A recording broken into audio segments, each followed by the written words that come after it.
You know, I used to pick Howard Roberts up at the airport. By the way, we got a loud hum, or is that normal?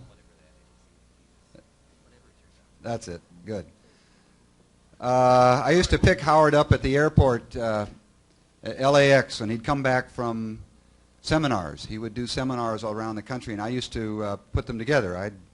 I'd arrange for it to happen, and he would fly there and do a 3-day guitar seminar. And he'd always come back, and we'd go out and have dinner, and he would say the same thing every time. He says, "There's got to be more to this." He says, I get through with my seminar, and all these faces out there would say, "Well, now what do we do?" And he'd say, "Well, go find yourself a good teacher and study, and good luck to you." And he'd walk away very frustrated from that because he couldn't finish the job. He'd get them started and get everybody motivated and give them the good information, but he couldn't finish the job. This went on for about a year, and then finally one day he says, "You know what?" He says, "We're going to have a school of our own." And thus the beginning of the first idea of GIT. And Howard and I, for another year, sat in the Casa Vega over in Sherman Oaks and the Mikado, a Japanese restaurant, and we would sit and have a beer and eat dinner and think about this and talk about this school. And I have to say that from that mind, Howard's mind, which is a wild mind, believe me, came the ideas that still exist today in this school. The concept of this school started with him. I'm a kind of a mover and a shaker, doer kind of person, but I didn't have the ideas. I just knew how to carry them out. But the ideas that you are going to be experiencing this year came from this man, the co-founder of the school and my good friend, Howard Roberts.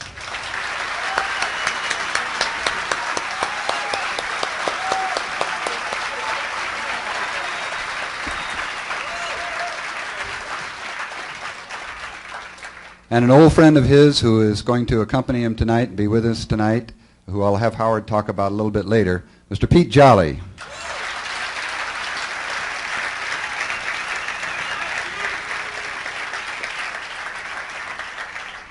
On drums, and you'll get to know him well this year, Mr. Joe Brancato back there.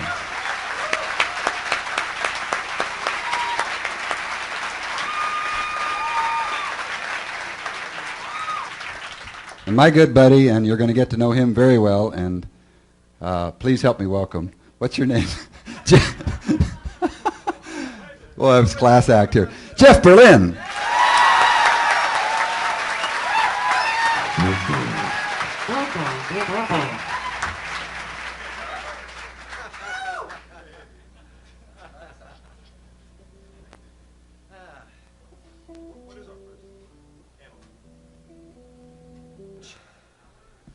Yeah, it's a real pleasure to have you here. Real pleasure. I know you're going to have a great year. And boy, it's hot up here. I tell you, it is hot.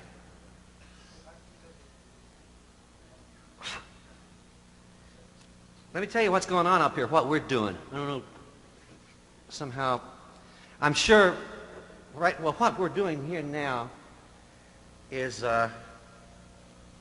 I guess you'd call it jazz. That's just because it's in a style of jazz. But we could do the same thing that we're doing here now in almost any other kind of style. It wouldn't have to be a jazz type of style. What we're doing is we're improvising. And when you're doing that, you get into a completely different kind of a mindset. You don't want to play something that you've ever played before. Even though you can't keep from it, you still try not to. You don't want to play a lick. It drives you up the wall. You want everything you're doing to be something that you've never thought of before. It's all kind of brand new. And you can't do a good job of that unless you've got guys who understand the name of that game. And now, these guys are the best in the business at that game.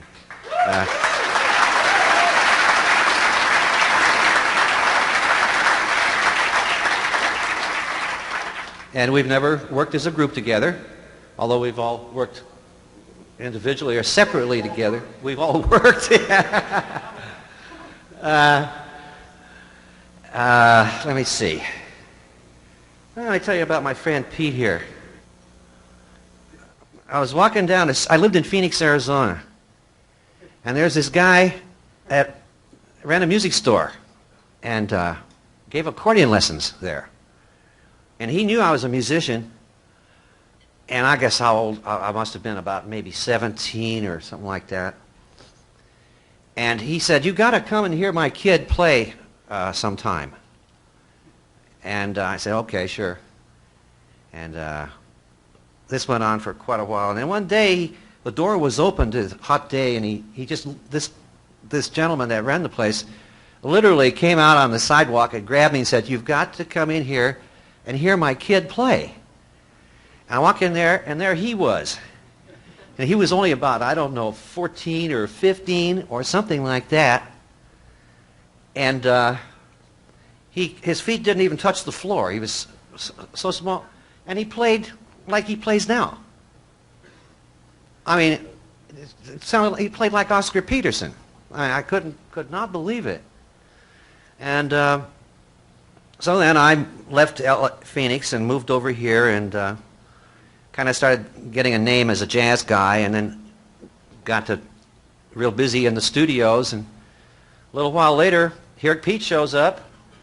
He starts to get a name as a jazz guy, and then he starts doing the studio thing. So as it stands right now, we've been together all that time, working with each other in one capacity or another, and he has now achieved the status of an international jazz artist and one of the top studio men in this town or any other town. Yeah.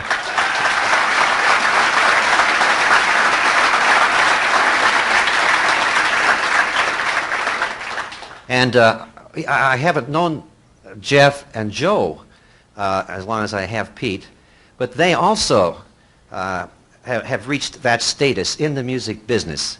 And, you know, you say their names or like my name or something like that, many of us, to someone out on the street, they wouldn't know who you're talking about. But in the music industry, there's no one who is more respected than these two guys back here. They are at the top of the heap, and you're going to be in contact with them for the rest of this year, and I think that makes you real lucky. Really does. Well, it's hard to get contact with that kind of quality. Anyway, you're here, and I'm sure you made a really wise decision to come here, and I'm very happy to see you, and I'm through talking. So I guess what we'll do is play another tune if we can figure out one to play. All right? So.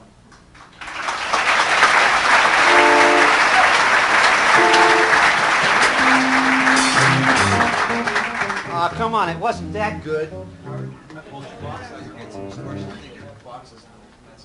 My box? Oh, really?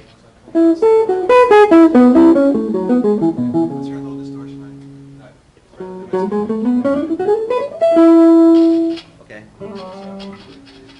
Oh, I don't know. Let's play.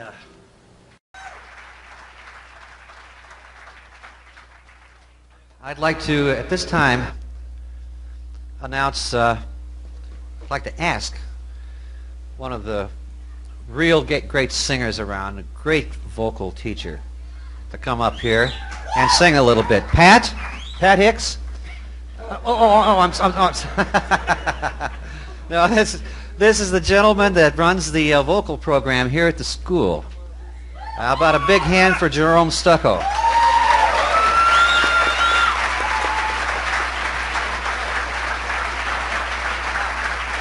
Oh, God. Well, right out here, I think I do this every year. Don't I thank you for starting GIT, Pat and Howard, so that we could have a VIT, actually. It's kind of nice. The VIT school is relatively new. If it wasn't for you guys, we wouldn't be here. I haven't met any of the guitar players. I'm the director of VIT, and we have a staff of about eight folks now, and it's really growing. Boy, we started with 15, and now we're up to 100 and something. It's really cool. Nice to see you guys. Look at all these faces, Howard. How you doing, man? All this energy in this room is making me nervous. What do you want to do, Jerome? Let's do that. Let's do, yeah. Did you open the back? We're going to do a little thing here. We're going to have a little fun. Just help me find my F, please. It's there somewhere. All right.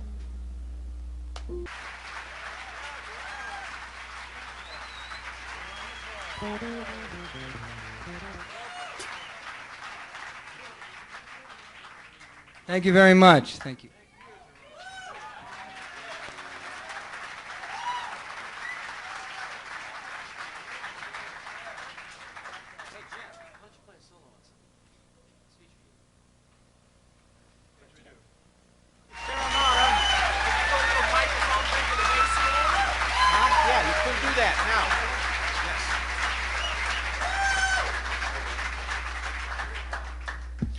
Thank you. Good night. That's everything I know. I'm talking to the bass players and guitar players and drummers. I guess you can stay. We'd like to welcome Actually, I'll tell you a story. Stanley Clark and I were going to go out and do a duo bass gig one time, and when I told him what I wanted to call the band, he decided not to go out with me. I thought it'd be fun for two bass players going out. We'd call ourselves the Lowest, but he didn't seem to like that. And literally, he wouldn't go out. But let's welcome the bass players. I'm looking.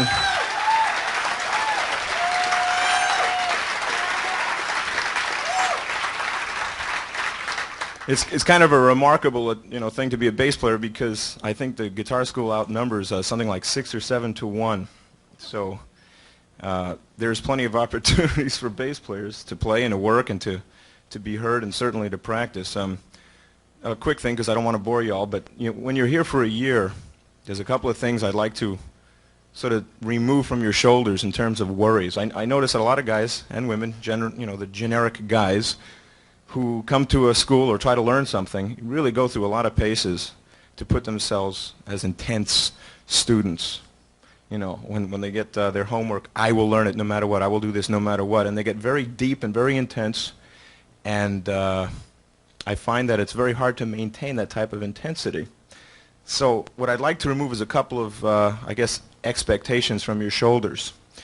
A year in school prepares you for the years to follow. And what that means is I notice a lot of people who feel that they really haven't noticed 3 or 4 or 5 times the improvement within 3, 4, 5 months. They get very discouraged. So I'm going to tell you now that that is not the kind of improvement you're going to see. You're not going to see yourselves later on becoming, somebody you're not today, a whole different musician, reshape, reform, new concepts, that's not what a music school does. And as long as I'll tell you in a second what I think you should look forward to, but with that expectation off of your shoulders, I'd relax if I were you people and enjoy a year studying, but not trying to change yourself into some super player, into some super example of what a guy is like when he puts his nose to the grindstone, because it really is hard to learn that way. What usually happens with a guy who goes to school is to absorb new concepts and new ideas, and that's all. Because new concepts is what all the teachers have, and all the opportunities here are is to learn. This is for guitar players, drummers, everybody, I think. That new concepts, by playing a lot, by studying a lot. When you participate in something you love, because I assume that's why you're musicians, because you're supposed to love it. I mean, everybody here who makes a living is a musician. We started out because we love it, really. It's the passion of the music that becomes our industry. We make money from it, and you will too. So if you absorb the ideas that are presented here, you know what I mean? And the new concepts, things you've never thought of before. If you're not going to be a jazz bass player or a jazz guitar player, maybe you ought to investigate what makes a jazz bass player or a guitar player. Because all the guys you love, the Holsworths and all the great, let's say, technical guys, and the guys that know a lot about music, these people, most of them, if not all of them, come from a jazz background. And that concept is foreign to most of you, because to love jazz and to participate in jazz, you got to be a full-time jazzer. That's all there is to it. A lot of guys are decked out and ready to rock and roll, and you can absorb new rock concepts here. New. And that's the key operative word I hope that you all take advantage of, is that when you take new things in, be patient with yourselves, take your time, because no musician, no great musician became great like this. No great musician became great in a year or 2 years. But they learned a lot in a year, and they learned a lot in 2 years. You follow what I'm saying?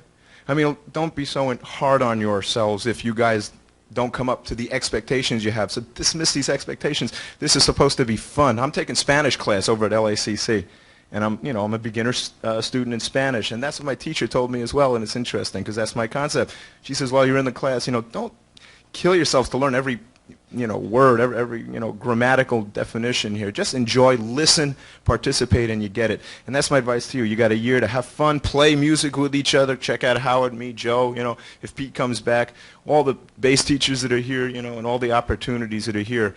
Take it in. Be regular, consistent with your studies. I said I wasn't going to talk long, didn't I? I should. So, but I mean, that's what makes a great musician. A great musician takes his time, but does it regularly. I don't know if you read in one of the columns when I say the guys that pump 100,000 pounds, for 2 weekends or something, think they're going to get stronger. Man, those guys that take that lighter weight and build up after about 6, 8 months, 10 months, a year, you can see the improvement. That's what you'll see. Improvement, new concepts, new things for the later years in music. Does that make sense? Good. That's all. I talked to him. Nah. Forget it. So good luck. I'm around. If you guys want to come by, I'm looking forward to seeing the bass players. And anybody else wants to come in, come on in anytime you want.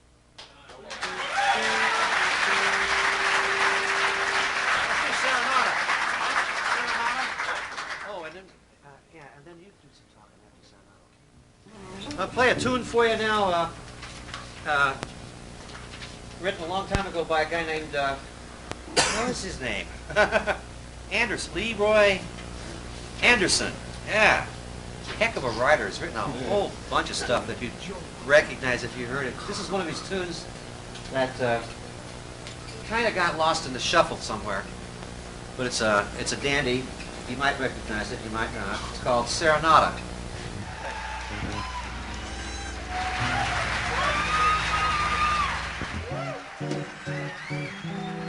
Thank you all very much. Thank you for coming. And we'll see you tomorrow, okay? Thank you now. Good night.